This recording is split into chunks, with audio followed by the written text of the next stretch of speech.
राष्ट्रवादी एसपीची शिवस्वराज्य यात्रा आजपासून 3 दिवस नाशिक जिल्ह्यात आहे।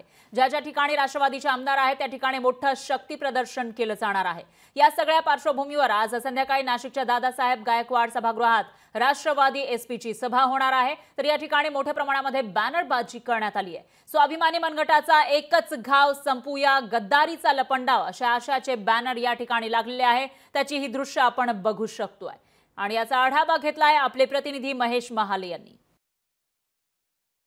शरद पवारांच्या राष्ट्रवादीची आजपासून शिवस्वराज्य यात्रा ही नाशिकमध्ये आहे। नाशिक जिल्ह्यातील मतदारसंघांमध्ये खरतर शिवस्वराज्य यात्रा ही होणार आहे आणि यावेळी खरतर राष्ट्रवादी शरद पवार गटाकडून मोठ्या प्रमाणात शक्ती प्रदर्शन करणार येणार आहे। आजची सायंकाळची सभा ही नाशिकच्या दादासाहेब गायकवाड सभागृहाच्या बाहेर आहे। या ठिकाणी जर बघितलं तर मोठ्या प्रमाणात शक्ती प्रदर्शन राष्ट्रवादी शरद पवार गटाकडून केलं जात आहे। या सगळ्या पार्श्वभूमीवर जर बघितलं तर या बॅनरवर खास करून उल्लेख जो आढळतोय तो गद्दारांचा, स्वाभिमानी मनगटाचा एकच घाव संपूया गद्दारीचा लपंडाव अशा आशयाचे जे होर्डिंग आहे ते परिसरामध्ये मोठ्या प्रमाणात लागलेले आहे। एकूणच अजित पवारांच्या जे राष्ट्रवादीचे जे आमदार आहे त्यांना धडा शिकवण्यासाठी ही शिवस्वराज्य यात्रा काढली जात असल्याचं खरतर पदाधिकाऱ्यांकडून सांगण्यात येत आहे। या सगळ्या पार्श्वभूमीवर खरतर जनतेमध्ये प्रबोधन करत ही शिवस्वराज्य यात्रा ही काढण्यात येणार आहे आणि नाशिक जिल्ह्यातील 15 विधानसभा मतदारसंघांमध्ये ज्या ज्या ठिकाणी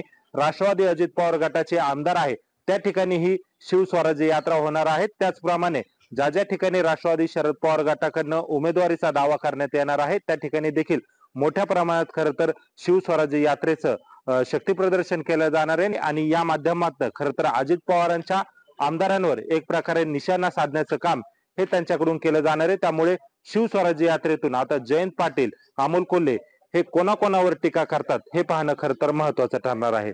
महेश महाले, लोकशाही मराठी, नाशिक। लोकशाही मराठी ऐका, पहा, जागरूक रहा।